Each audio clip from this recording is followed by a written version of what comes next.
Alhamdulillahi Rabbil Alamin. Wassalatu wassalamu ala asyrafil anbiya'i wal mursalin Sayyidina Muhammad wa ala alihi washabihi ajma'in, amma ba'd.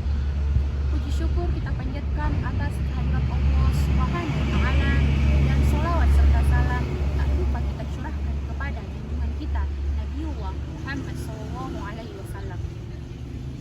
Melihat begitu banyak hikmat Allah Subhanahu wa Ta'ala, kami teringat sebuah surah yang teramat penting, yang sering kita baca, sering kita dengar, dan sering kita hafal, yaitu surah Al-Asr, yang di dalamnya terdapat banyak pelajaran pada nikmat-nikmat Allah Subhanahu wa Ta'ala. Allah Subhanahu wa Ta'ala pada permulaan ayat ini bersumpah, wal asr, demi masa. Allah Subhanahu wa Ta'ala bersumpah dengan salah satu yang makhluknya yang merupakan nikmat pada Allah Subhanahu wa Ta'ala. Demi masa, sesungguhnya makhluk Allah Subhanahu wa Ta'ala merugi.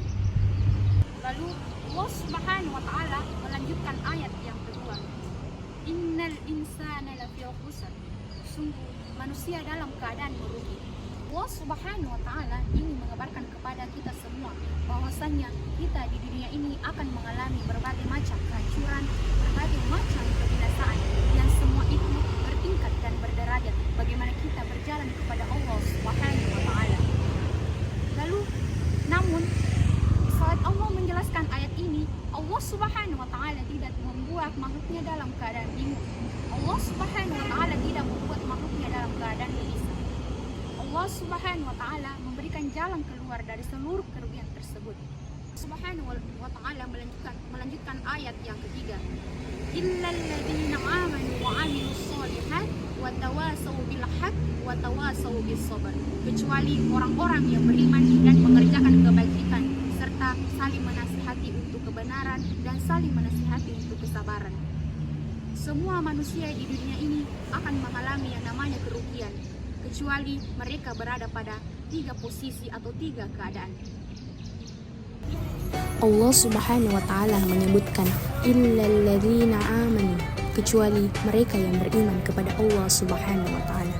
Siapa saja yang menjejakkan kakinya di atas iman kepada Allah Subhanahu wa Ta'ala, maka mereka mulai jalannya meninggalkan kebinasaan dan kehancuran tersebut. Tentunya keimanan tidak akan diperoleh kecuali dengan ilmu yang benar, ilmu tentang kitabullah, ilmu tentang sunnah Nabi Muhammad SAW. Maka apabila seseorang ingin berjalan menata dirinya di atas iman, tentunya mereka harus berilmu di atas Al-Quran, di atas sunnah Nabi Muhammad SAW yang sahih. Kemudian yang kedua, Allah Subhanahu wa Ta'ala menyebutkan wa 'amilus shalihat, orang yang merugi kecuali mereka yang melaksanakan amal soleh. Tentunya beriman saja, ikrar saja tidak cukup kecuali mereka dibarengi dengan bukti nyata, yaitu amal soleh. Maka seseorang yang ia beriman kepada Allah Subhanahu wa Ta'ala, kemudian ia buktikan keimanannya kepada Allah Subhanahu wa Ta'ala dengan amal soleh, maka mereka adalah orang-orang yang Allah pulangkan dari kebinasaan menuju jalan bahagia kepada Allah Subhanahu wa Ta'ala. Allah Subhanahu wa Ta'ala melanjutkan ayat yang ketiga, wa tawasaw bil haqq wa tawasaw bis sabr, yaitu saling berpesan di atas kebenaran dan saling berpesan di atas kesabaran. Tentunya seorang yang berjalan di atas jalan Allah, beriman kepada Allah Subhanahu wa Ta'ala, kemudian ia membuktikan imannya dengan amal soleh, tentunya tidak cukup sampai di situ.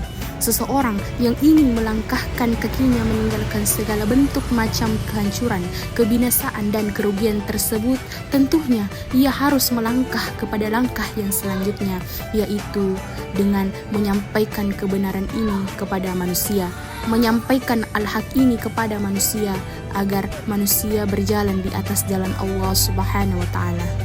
Kemudian 3 kondisi ini yang akan membawa kita semua berpaling dari jalan kebinasaan, dari jalan kehancuran, dari jalan yang akan menyia-nyiakan kehidupan manusia, menuju jalan yang terang menderang, jalan bahagia, jalan seorang hamba yang semakin mendekatkan dirinya kepada Allah Subhanahu wa Ta'ala. Sebagai kesimpulan, surah Al-Asr adalah surah terpendek berisikan 3 ayat. namun di dalamnya terdapat tuntunan kehidupan seorang hamba. Semoga surah ini menjadi penghantar kita menuju jalan kebahagiaan baik di dunia maupun di akhirat.